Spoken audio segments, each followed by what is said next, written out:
presidents to represent me. I'm out for presidents to represent me. I'm out for presidents to represent me. I'm out for presidents to represent me. Who wanna bet us that we don't touch letters, stack cheddars forever, live treacherous, all the etceteras.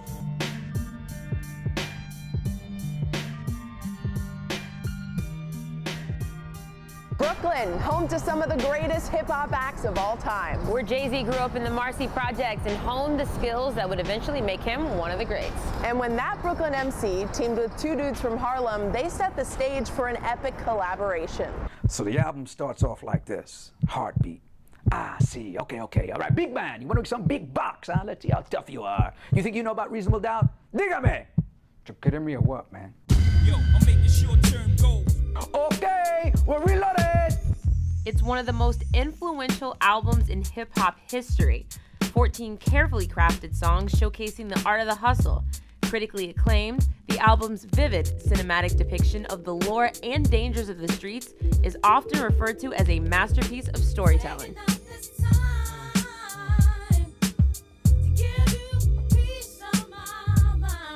Stories of over-the-top luxury, the hustler lifestyle, and mafioso dreams had been told before, but not as nuanced as Reasonable Doubt. Now 20 years later, it is remembered more for Jay-Z's intricate, yet subtle organized rhymes than as an ode to organized crime that ended in regrets. It's said that a rapper's first album takes a lifetime to make. Now, to be fully educated, we must first go back to where it all began and learn the history behind the lessons. I think I met Jay-Z when he was about 16. Jaz-O introduced me to him. Back then his name was Jazz, but y'all call him Jaz-O. He introduced me to him, and I heard him rap, and I thought, like, he was, if not the best, number one and number two is who I was standing in front of. We heard his music in the office. He was like, I remember Clark telling Dame, like, yo, we gotta snatch this guy up, cause, you know, he's in the streets right now, and he's doing good in the streets, and we gotta convince him that, you know, this what his talent can surpass whatever he's doing in the streets. Clark became an A&R at Atlantic Records in the early 90s, and that's where he met Damon Dash. Known today as the outspoken co-founder of Roc-A-Fella Records, Damon was a determined Harlem guy in the early stages of an incredibly defining career. I flew out to LA to chat with Dame right at home where he is most comfortable. I had a record deals at a relatively young age, like 19, 20, and we had this group Future Sound, and we had signed Future Sound. Clark had he was an A&R at Atlantic, and he had signed the Future Sound with us, and then Original Flavor. His tenacious, I don't want to hear no attitude was amazing.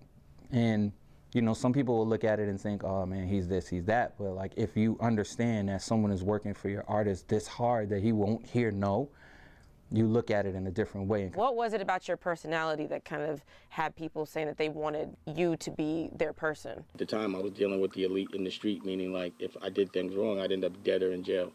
So I had those very same principles that Clark. And I also like to back up what I said I was going to do. And I didn't understand losing. You know what I'm saying? And I still don't. You know what I mean? I wanted to be the best at everything. I didn't make no sense not to be. Best at everything was the motto behind the Harlem Crew that Damon was a part of, with a group of friends including Kareem Biggs Burke. Between 140th and 141st in Lenox, I remember it clearly because we were all outside. It was maybe, the whole best hour was about 12 of us. Then Dame was saying, look, man, we could get into the music business. We could do what we did with the parties. You know, we can influence the world. You know, we should do this, and we could get into all these different businesses. You know, we could start a clothing line. You know, sky's the limit. The start of what was to become Roc-A-Fella Records began to form, and everyone's role became clearly defined. Me and my brother Bob at the time, we got up with Dame, and we kind of, you know, picked up on that conversation where he was talking about the music business, and I probably, I got a little deeper in it, right? I started hanging with Dame more. I started to be on the road with him and Jay and go to these shows and kind of see what the music business was really about, but just really from a support, you know. So you know, I would just bring Cristal. I would just, you know, bring the lifestyle to whatever we were doing. Jay-Z was able to snag a single deal with Payday Records. Now, producer and legendary DJ Premier remembers how it all went down. My former manager had signed him to a single deal. They had dropped In My Lifetime, which is the first record I received from Jay. Him and Clark Kent came up to WBLS when I used to do a mix show called The Thunderstorm with Geronimo back then. And during my commercial break, they brought the record up to me. While brothers are shooting stupid, I'm carefully plotting ways to make you rotten. Well, play hits until you don't forgotten. I listened to it on my headphones. I was like, wow, this is hot. Boom. Soon out of commercial, threw the record on and started playing it. And next thing you knew, all the DJs started spinning it, and he started to make a buzz. But the deal didn't last for whatever reason. Do you know why it didn't last? You want an album deal, number one, and then number two, their complaint was about the promotions, which they're like, hey, we got a single deal. Why won't you give us a video budget? We've been going to door to every record company, and they've been turning us down. But you know, we think we could do it ourselves. I seen the potential of it, and you know, that's when I came and I became, you know, I was like, let's do it, and became a business partner, and we all formed Rockefeller Records. They wasn't trying to let us in the business because we were arrogant, we were cooler than everybody. Everyone was pretending to be something that we actually were, and we had the swag with it, you know, so it wasn't like someone was going to just give us the keys to the throne. They was going to rock with us when they had no choice. You're watching Reasonable Doubt, 20 years later. This is Reasonable Doubt, 20 years later. A lot of people look at me, Damon, and Jay, but it's the guys in the background that was a really big part of us taking off. Emery, Vegas Jones, Ty, who's the president and co-founder of Rock Nation right now. The early staff, Shaka, who's the president, you know, people like that really put us on another level, you know, and Christy as well, she was the one booking all the shows. Ski Beats was a member of Original Flavor, the group that Damon Dash was managing before he met Jay-Z. Many remember hearing about Jay-Z after being featured on Original Flavor's single, Can I Get Open, in the late 80s. I'll tell you, I heard Jay rap, I stopped rapping. I said, yo, you know what? If I was gonna be a rapper, I would want to be him. I'm just gonna stick to making beats because he's really good. We don't have to talk in code when the phone rings. We own things. While Ski Beats and Clark Kent often worked out of Clark's home, there was one studio in particular that was a major part of Reasonable Doubt's history. The infamous D&D Studios, located on the west side of New York City on 37th Street. It was founded by Douglas Grandma and David Lotwin of D&D Records, and later bought by DJ Premier in 2003. D&D Studios at that time, which is where a lot of that stuff was done, and a lot of my production was done in the 90s, is the go-to place if you need that raw street Premier record or just the sound of and the feel of that studio. You go to D&D. So for them to be there, it was like a hangout. You see Jay, you see Foxy Brown, you see Black Moon, you know, Helter Skelter, rest in peace to Sean Price, you know, Smith & Wesson, you name it, J. Rue the Damager, you know, Gangstar. We were there every day, and that was a normal thing to see all of us there, and Jay was the same way. The whole Rockefeller family's there, and it wasn't any tension. After the recording of Brooklyn's Finest, Jay-Z and Biggie clicked. Their friendship became instant. Biggie showed up to Jay-Z's Dead President's video shoot and made a cameo in the video for the song that first caught his attention. Understand me, I used to be on the bus talking to him about how good he is, but how better my man is, and it would make him mad. Like, the second verse to Who Shot Ya is because of how much I wrote on him about, I'm telling you, man, he's the illest. My man's the illest. You good, Big. You know I think you good. You my man. I wouldn't be out here on the road with you, but this dude is that deal. He goes home, he's mad, goes in the studio, does the second verse, I Shot You. We go back to the airport the next morning to get back on the road, and he's got a big box, and they play the record, and he's going, I'm not the illest? I was like, wow.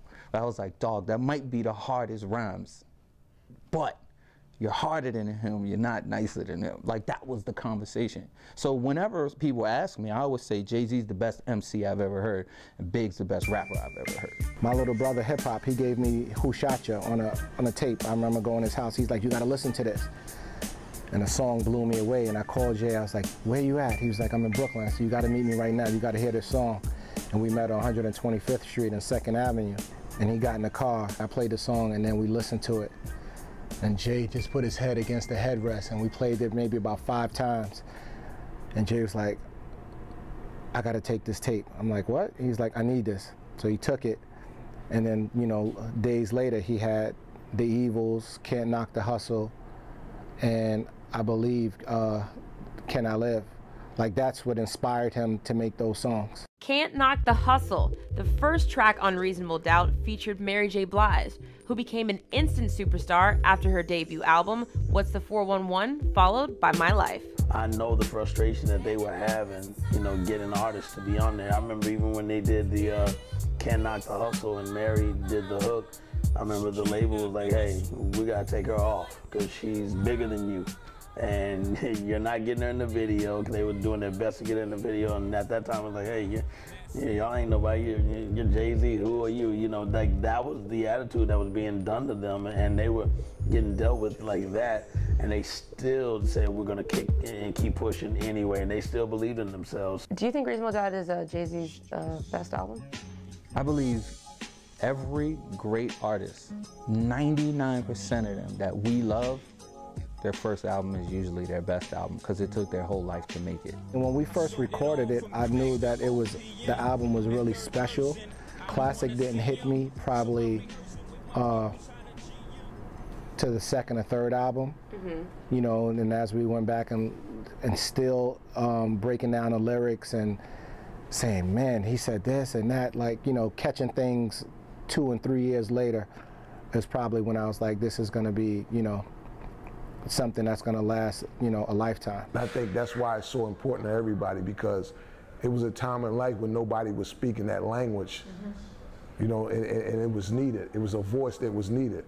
So you can always go back to it and catch something and learn something, and it'll teach you something else. Reasonable Doubt is the equivalent of vinyl. It's the best. So I like to make the best. The people's first tend to be their best. It was something that can't be emulated. There'll never be another Reasonable Doubt because you'd have to live that life.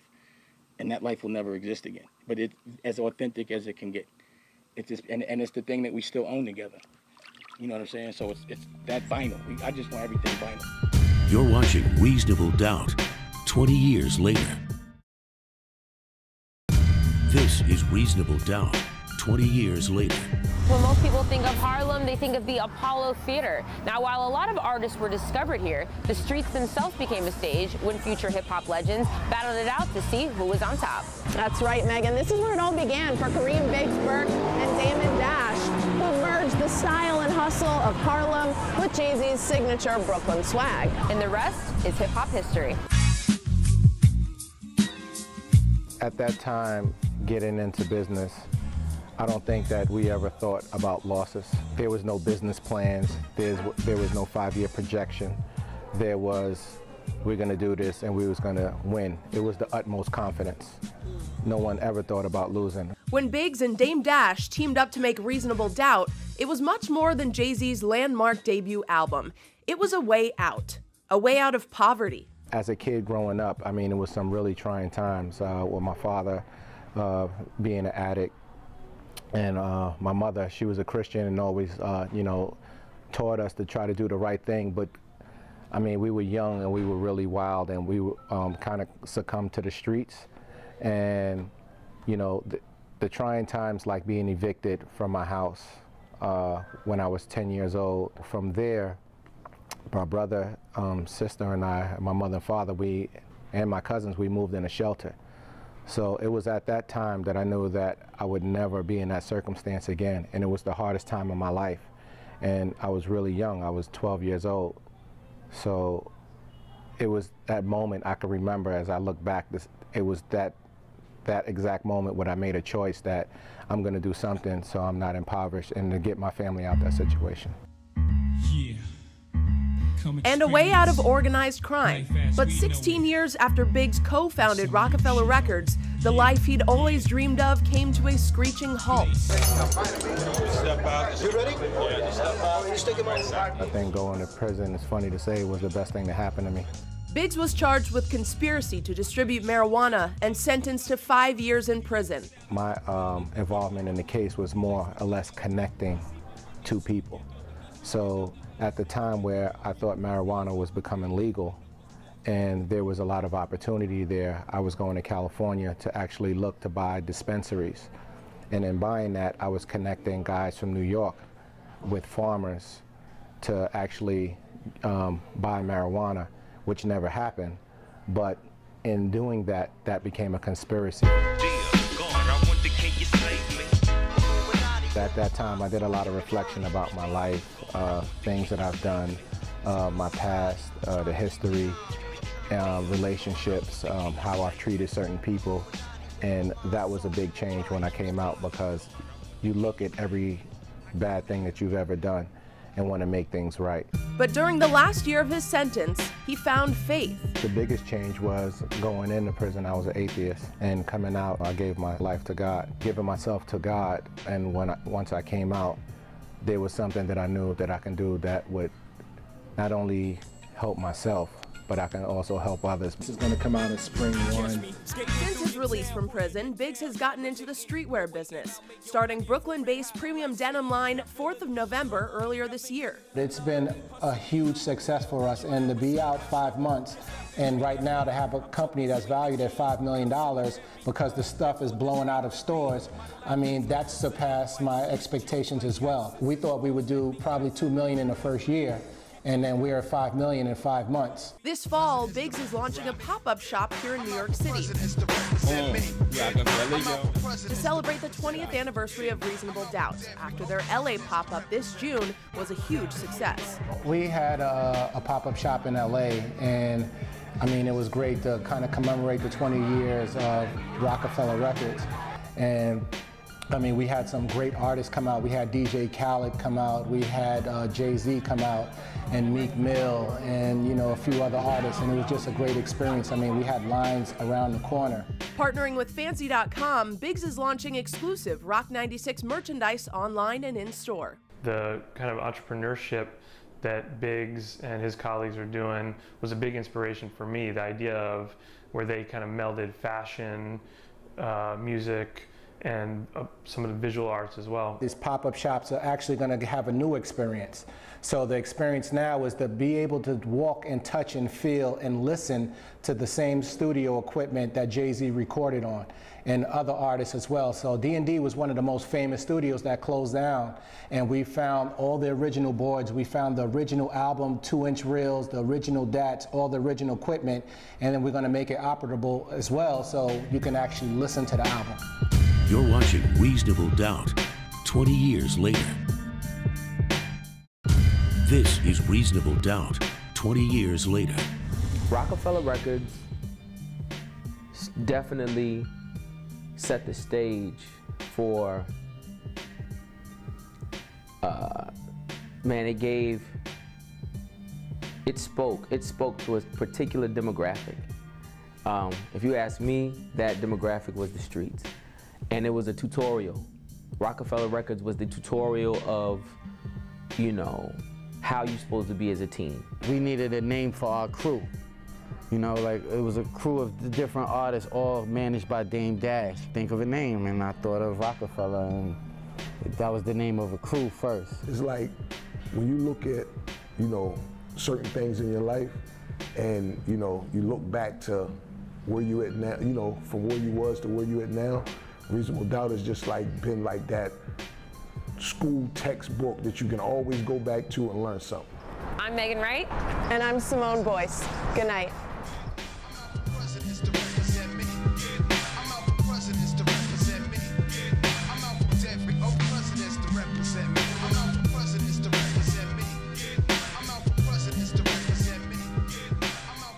I have such a personal connection to Reasonable Doubt. As a young producer, I had an opportunity to interview Dame Dash about Reasonable Doubt. And after the interview, I was telling him about some of the difficulties I was having trying to land a book deal. What advice did Dame have for you? He told me that if they won't see your vision, they won't let you in the door, just do what we did. Kick down the door. So that's what I did. I self-published my first book. I hustled this book on 125th Street. I sold it out of the trunk of my car, sold thousands of copies. It got the attention of Simon & Schuster, which led to 4 other book deals. I also applied that same mentality and spirit to my own profession. That mentality inspired the foundation for the incredible content we are creating at Fox 5. And when Biggs told me about his spiritual journey, which is at the core of everything that I do, I knew that this was a story that we had to tell.